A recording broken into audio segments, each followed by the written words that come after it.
La ocupación de gran parte de Andalucía y la capitulación de Sevilla a principios de 1810 dejó a los franceses como dueños de gran parte de España.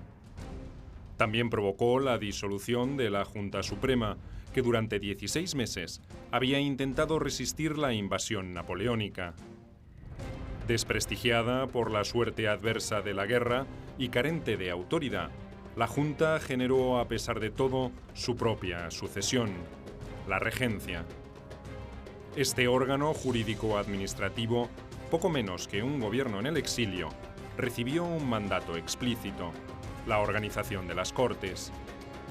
Si la convocatoria a esa asamblea había resultado un trámite arduo, su concreción, con una España sometida, parecía un objetivo imposible en esas circunstancias.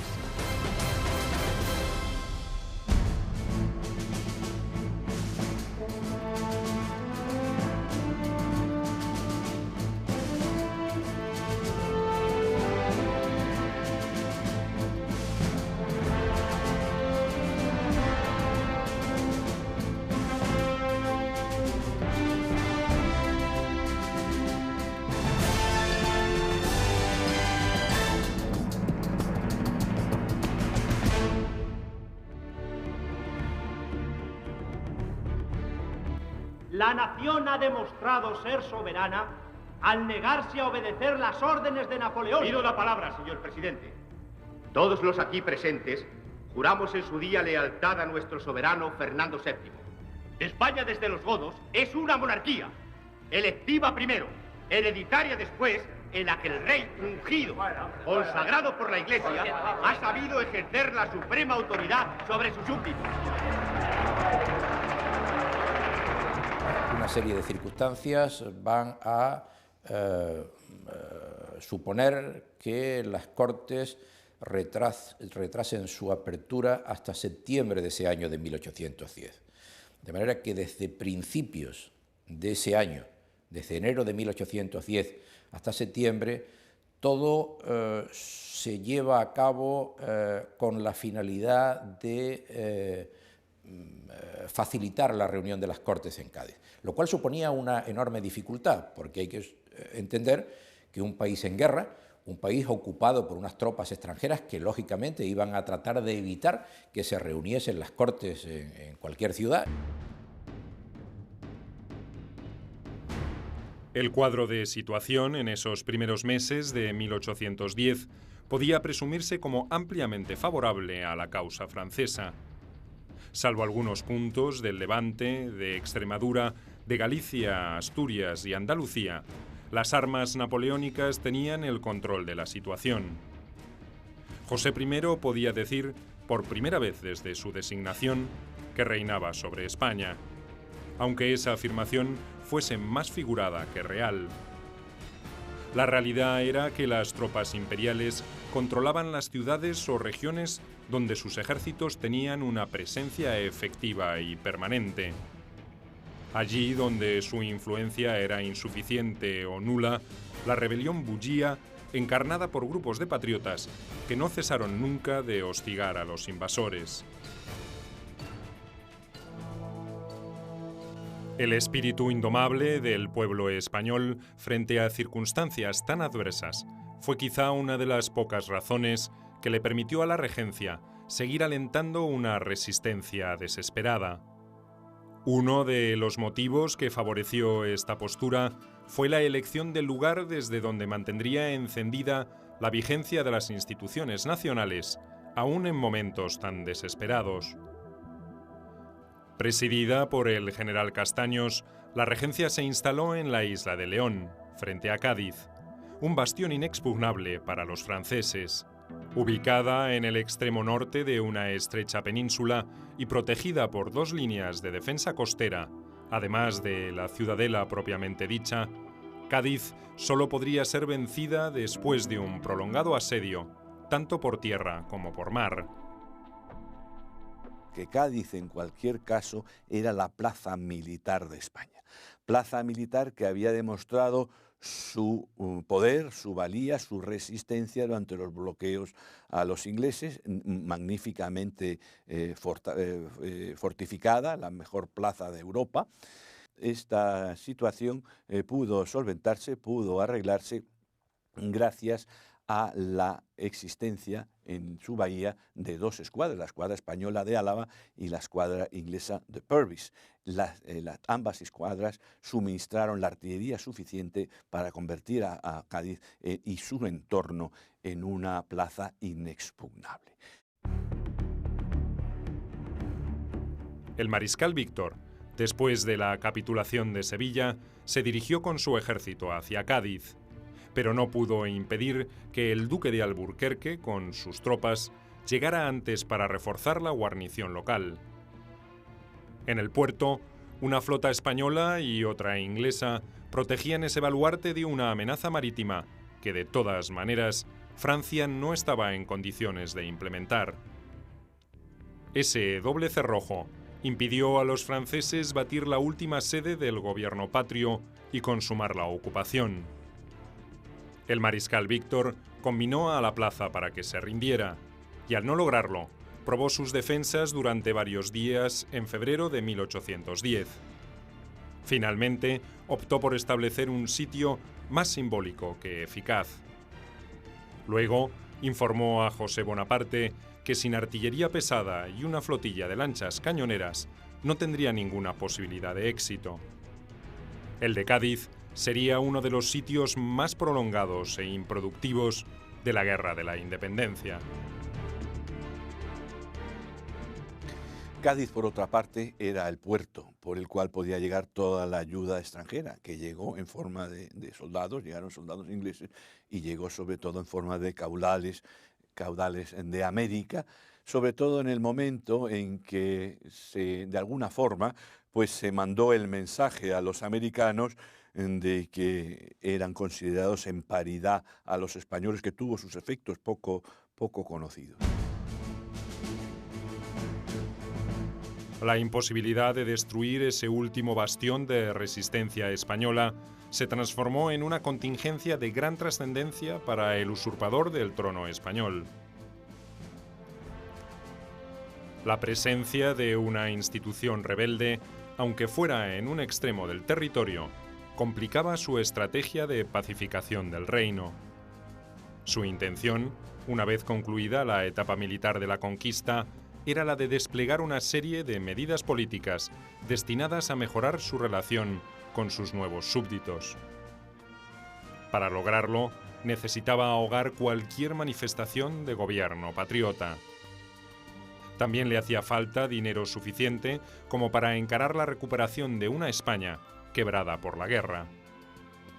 El refugio de la regencia en Cádiz impidió el cumplimiento del primer objetivo. La absoluta negativa de Napoleón a seguir financiando la campaña española con recursos de Francia desbarató el segundo. La situación económica estaba caracterizada por una quiebra absoluta de la hacienda real, ¿no? Había una situación de inflación muy amplia, de inflación brutal y galopante, en un país, claro, que esto, al entrar en guerra deja de producir en gran medida, pues se produce una caída inmensa de la producción. Había habido años agrícolas muy malos y hay una situación de quiebra generalizada de la hacienda. Esto es un elemento esencial desde el punto de vista económico que produce una situación de quiebra política muy importante. Esos generales imponían su ley en aquellos lugares en donde estaba acantonado el ejército, a cuyo frente estaban estos generales, sobre todo en el momento en que decidieron, para financiar precisamente la estancia del ejército en la península, que costaba mucho dinero, decidieron, con el beneplácito de Napoleón, establecer impuestos y cobrar tributos para el sostenimiento de las tropas en la península. Las diferencias de criterio entre Napoleón y su hermano sobre la situación española eran profundas y conceptuales. El emperador seguía sin comprender cómo no se había culminado triunfalmente la campaña, a pesar de la ingente cantidad de hombres y de pertrechos comprometidos en la lucha. Achacaba gran parte de los malos resultados al carácter conciliador de José. Según él, los españoles confundían sus gestos magnánimos con debilidad. Tenía que actuar con más decisión y energía. El nuevo soberano, que ya había tenido oportunidad de probar el temperamento orgulloso y levantisco de los españoles, no estaba de acuerdo. Consideraba improbable sostenerse en el trono si no lograba convencer a los habitantes de la península sobre las ventajas que les aportaría un apoyo a su reinado. José, naturalmente, estaba subordinado a su hermano Napoleón, pero en ese deseo de sintonizar con el pueblo español, con sus nuevos súbditos, llegó incluso a enfrentarse a Napoleón, a su hermano.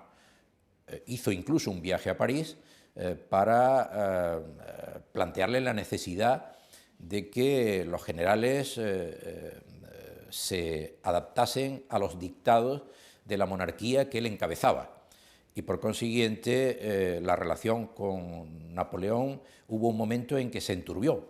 Incluso José amenazó a su hermano con abdicar del trono, dejar el trono de España para ver si Napoleón le dejaba mayor libertad en el gobierno del país. Durante esa primavera del año 10, esto se ha estudiado a través de una biografía bastante moderna de Soult.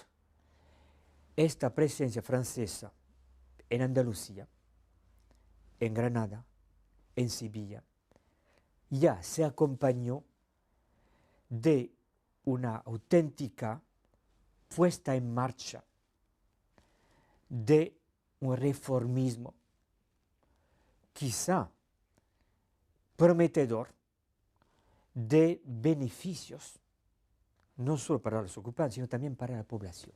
Los historiadores que han biografiado a José Bonaparte recientemente ponen de manifiesto al menos su buena voluntad, su deseo de congraciarse con los españoles, de ser verdaderamente un rey de España. Por consiguiente, están ofreciendo una imagen no tan negativa del personaje. Está claro que no tenía la inteligencia ni la capacidad de decisión de su hermano Napoleón, pero José Bonaparte era un hombre con una cultura, con buena voluntad, con deseos de agradar y con deseos de llevar a cabo un buen gobierno de España. El 8 de febrero de 1810, las aspiraciones de José de neutralizar paulatinamente la resistencia de los españoles naufragaron abruptamente. De manera unilateral, Napoleón resolvió dividir el territorio peninsular en dos unidades administrativas bien diferenciadas. Todas las regiones situadas al norte del Ebro pasarían a ser gobernadas por jefes militares bajo su exclusiva supervisión. Cataluña, Aragón, Navarra y parte del País Vasco fueron de esta forma sustraídas a la influencia de Madrid. El desmembramiento se justificó en la necesidad de crear una línea de defensa de la frontera francesa, sobre todo en el sur, donde era previsible una colaboración de Gran Bretaña con los catalanes. La decisión también respondía a la pretensión napoleónica de anexionarse esas regiones que consideraba históricamente ligadas a Francia. Hubo una forma, digamos, de josefinismo español que se ponía en marcha y que prometía reformas de talante, yo diría, post-ilustrado, es decir, medidas de beneficencia, medidas en cuanto a la educación, a la enseñanza. De alguna forma, José I llegó a asumir la expectativa de ser un rey de los españoles, y es esa intervención de Napoleón, siempre supervisando, siempre teniendo la conciencia de que quien debía tomar las últimas decisiones era él, la que impediría en buena medida una cierta monarquía, una cierta monarquía bonapartista, pero de raíz española, y de alguna forma ese proyecto nunca llegaría, por todas las dificultades, nunca llegaría a cuajar, ¿no? La división del territorio español, que contravenía el compromiso asumido 2 años antes por Napoleón en Bayona, tenía un tercer motivo mucho más simple. José se negaba a expoliar a los españoles para financiar la guerra en España y su prolongación en Portugal. El emperador, en cambio, no quería que ese esfuerzo siguiera siendo pagado por los franceses. Al crear virtuales comandancias militares, sus jefes asumían el compromiso de buscar recursos para solventar los gastos de sus ejércitos. Sus tropas se aprovisionan sobre el lugar, es decir, sus tropas avanzan a tal velocidad que no pueden depender de los suministros, de los carros de suministros que avanzan con muchísima más lentitud. Y el que se aprovisionen sobre el lugar genera un efecto que es bien conocido, y es que la guerra se extiende a todo el mundo, ¿no? Esta necesidad de aprovisionarse sobre el lugar hace que las tropas de Napoleón lleguen y arrasen los sitios por donde pasan, ¿no? Lo cual convierte en adversarios a toda la población. Este criterio también se aplicó poco después para sustraer del dominio de José Bonaparte una especie de corredor que vertebraba a las provincias de Burgos, Valladolid, Palencia y Zamora, además de Andalucía. De la noche a la mañana, el impuesto rey de España veía reducido su poder a 1/3 del territorio original. José amenazó con renunciar al reino. Viajó a París para convencer a su hermano que reconsiderase esas decisiones y retornó a Madrid con las manos vacías. Su gobierno viviría de ahora en adelante agobiado por las penurias económicas y solo defendido por el poder de las bayonetas. Leyendo los informes que mandaba Soult a París, él anuncia al emperador que realmente España estaba en sus manos. Y efectivamente, en textos a veces poco conocidos, ya me enteré de que hubo delegaciones de ciudades y pueblos de Andalucía que de manera, creo que voluntaria, se fueron a Sevilla a manifestar públicamente su sumisión, su obediencia.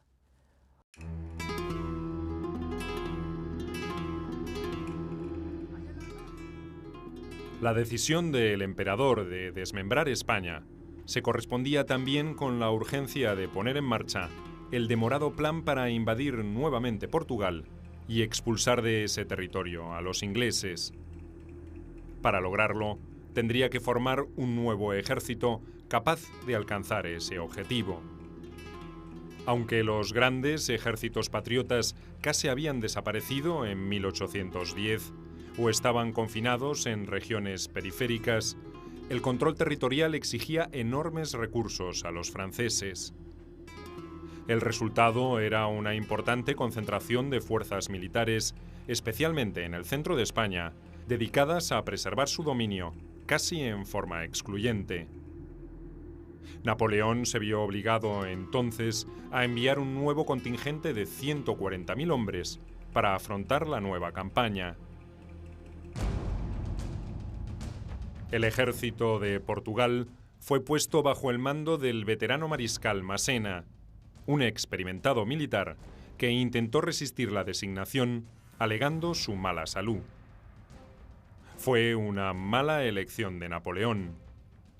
Con su decisión, postergó las ambiciones de los mariscales Ney y Junot, que deseaban comandar esa fuerza y que ya operaban en la región, y los subordinó a un Massena mal predispuesto para la expedición.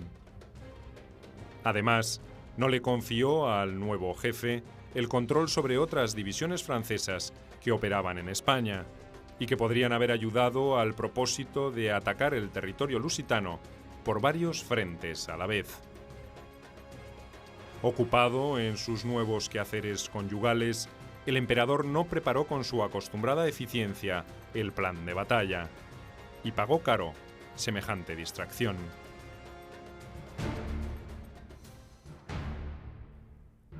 Cuando Massena se hizo cargo del ejército de Portugal el 28 de mayo de 1810, el mariscal Ney ya había iniciado un sitio mal preparado contra Ciudad Rodrigo. La plaza fuerte resistió más de lo esperado y solo capituló el 9 de julio, después de un gran derroche de hombres y municiones por parte de los franceses. Contrariamente a lo que podía esperarse de un ejército napoleónico, Massena demoró su avance sobre la ciudad lusitana de Almeida, aunque logró una inesperada victoria en Coa contra un contingente británico que operaba en los alrededores. La rendición de Almeida supuso una nueva demora, aunque de todas maneras el jefe francés no tenía demasiado apuro en proseguir las operaciones.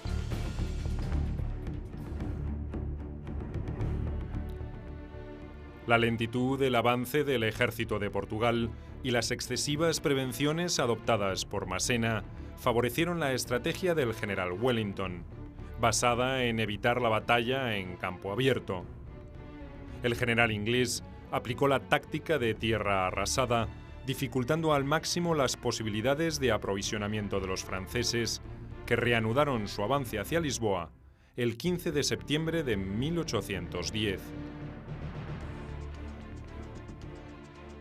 La táctica de Wellington consiste en retirarse y arrasar absolutamente justamente el suministro, ¿no? El no permitirle, que fue lo que la misma táctica que harían después, que hicieron los rusos en las tropas rusas en el frente oriental, ¿no? Que era retirarse e ir dejándolo todo quemado, dejando todo arrasado, de manera tal que las tropas no podían suministrarse de alimentos, no podían aprovisionarse, no había nada con qué aprovisionarse.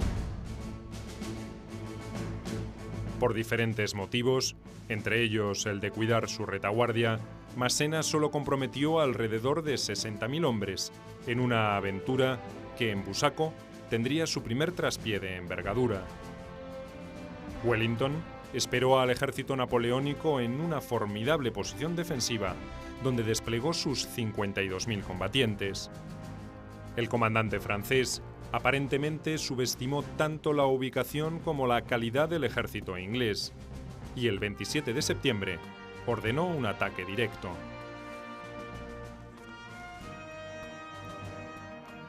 Las bajas imperiales, entre muertos y heridos, alcanzaron los 4.500 hombres, mientras que la fuerza anglo-portuguesa sufrió un total de 2.500 bajas. Fue la batalla donde se produjo la mayor pérdida de oficiales de toda la guerra. El motivo: los jefes franceses tuvieron que realizar grandes esfuerzos para convencer a sus subordinados de avanzar en condiciones casi suicidas.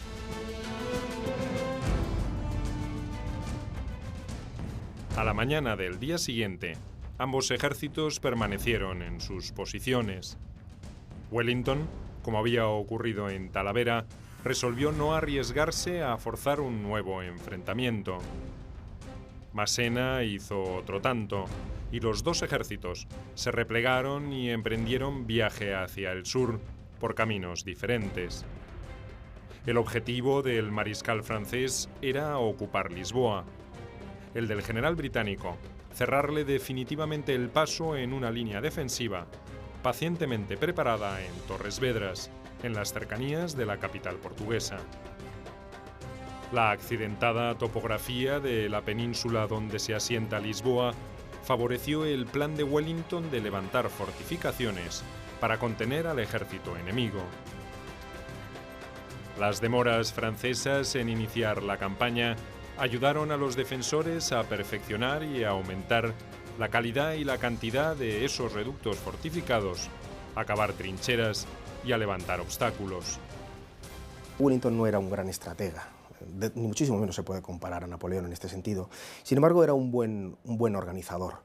Él era un hombre precavido, además su situación como jefe de las fuerzas, primero como jefe del ejército de Portugal y luego como jefe de las fuerzas aliadas, es un papel en el que predomina sobre todo la prudencia, ¿no? Incluso algún momento que puede actuar y no lo hace pensando más bien en la prudencia que en un golpe de efecto, ¿no? En esa telaraña defensiva se enredaron Massena y su ejército después de una penosa marcha por una quebrada geografía portuguesa, expurgada de todo potencial recurso que pudiera servirles. Las primeras avanzadas francesas llegaron a Torres Vedras el 11 de octubre y comprobaron la imposibilidad de seguir hacia adelante. Los británicos, reforzados con fuerzas portuguesas y una división española al mando del Marqués de la Romana, solo se dedicaron a esperar un ataque final que nunca se produjo. El hambre y las enfermedades comenzaron a diezmar a las tropas bonapartistas y obligaron a Massena a ordenar un repliegue hasta Santarém, a la espera de refuerzos que nunca llegarían. Entre fines de febrero y mediados de marzo de 1811, los franceses abandonaron definitivamente el territorio portugués, hostigados permanentemente por avanzadas anglo-lusitanas. La campaña había resultado un rotundo fracaso, con un coste de alrededor de 25.000 soldados, abatidos por las heridas en combate, la fatiga, el hambre y las enfermedades. La estrategia defensiva de Wellington había dado un resultado quizá mayor que el esperado por el general inglés. La realidad era que en ese fracaso también habían contribuido las divisiones dentro del Estado Mayor de Massena y la falta de colaboración del mariscal Soult, estacionado en Andalucía. Napoleón había ordenado que Soult atacara al ejército de la Romana para evitar que éste se uniera a los británicos. También tenía que amenazar la frontera portuguesa por el sur. El jefe francés demoró cualquier acción ofensiva alegando insuficiencia de hombres para cumplir ese plan. Cuando se decidió avanzar sobre Extremadura, la posición de Massena en el norte ya era insostenible. Su única contribución de importancia fue la toma de Badajoz el 5 de marzo de 1811, después de un sitio de 41 días y de la derrota de una fuerza patriota que pretendía auxiliar a la ciudad. Mientras el principal escenario de la guerra se desplazaba hacia Portugal, la regencia instalada en la isla de León trató de demorar la reunión de las Cortes, pero no tuvo éxito. En Cádiz se había congregado un importante número de reformistas que presionaron y obligaron a inaugurar oficialmente las sesiones el 24 de septiembre de 1810. No había tiempo que perder. A la emergencia provocada por los triunfos franceses se unía ahora la situación de las provincias de ultramar, de donde provenían una buena parte de los recursos de los que podrían disponer los patriotas para seguir con la guerra. Había muchos diputados partidarios de que las Cortes se ocuparan única y exclusivamente de organizar al país para llevar a cabo la guerra y la expulsión de las tropas napoleónicas. Pero también en el seno de las Cortes salieron inmediatamente voces, como ya habían salido en la reunión de la Junta Central, de que había que aprovechar la ocasión para hacer reformas en el país. Pero la disolución de la Junta Central se había interpretado en algunos de esos dominios americanos como la desaparición del gobierno legítimo en la metrópoli. En consecuencia, habían creado sus propias juntas para ejercer su gobierno en forma autónoma. El tan temido fantasma de la disgregación del imperio se sumaba al riesgo de la división de España que pretendía Napoleón. Los diputados americanos, en su inmensa mayoría, hay alguna excepción, pero en su inmensa mayoría simpatizan con el liberalismo. Ellos son representantes de sus países en España, tienen una lealtad muy grande hacia España, tienen una lealtad muy grande hacia sus países de América. Se puede decir que es una doble lealtad. Están en una situación muy difícil, porque después de que han venido a España, ha surgido, o ya estaba, pero en fin, han surgido movimientos de ruptura. Las excepcionales condiciones de la convocatoria hicieron difícil la integración de la Asamblea. Los reformistas encontraron un atajo legal para cubrir las ausencias de los diputados que no habían podido llegar para el acto de apertura. Fueron reemplazados por representantes oriundos de esas regiones hasta que la presencia de los titulares pudiera concretarse. Se constituyó una sola Cámara, no dos como estaba previsto, y el número final de asambleístas fue de 233. Al final, por una serie de circunstancias que ahora no vamos a entrar, triunfan las tesis partidarias de una sola Cámara, de unas Cortes unicamerales, en contra, por ejemplo, del criterio que sostuvo Jovellanos en la Junta Central, ¿no?, que quería unas Cortes bicamerales al estilo inglés. Fueron unas Cortes unicamerales y realmente se comportaron como unas Cortes constituyentes. Es decir, no solamente aprobaron la Constitución y centenares de decretos, sino que también gobernaron, participaron en la dirección política. Eran una convención. Realmente eso es lo que en realidad fueron, una convención constituyente. Un tercio eran sacerdotes. Otro porcentaje importante correspondió a las profesiones liberales y a funcionarios gubernamentales. Los diputados de origen noble y los comerciantes integraron los grupos más pequeños. Las dos primeras minorías, clérigos y profesionales, eran en general reformistas moderados, partidarios de un régimen de gobierno que respetara la libertad civil y política. Preconizaban la igualdad ante la ley, el derecho a la propiedad y el libre mercado. Hizo en Cádiz, qué duda cabe que tuvo una influencia el hecho de que Cádiz era la ciudad, si no la más, de las más liberales de España. Su situación, una ciudad portuaria, donde había una población extranjera importante, una ciudad cosmopolita, sobre todo por los vínculos comerciales que había con América y con otras partes de Europa. Por lo tanto, la elección no fue casual y eso influyó naturalmente fueron bien acogidos. Era un contexto favorable, proclive, sin duda alguna, a que prosperasen las tesis liberales en aquellas Cortes.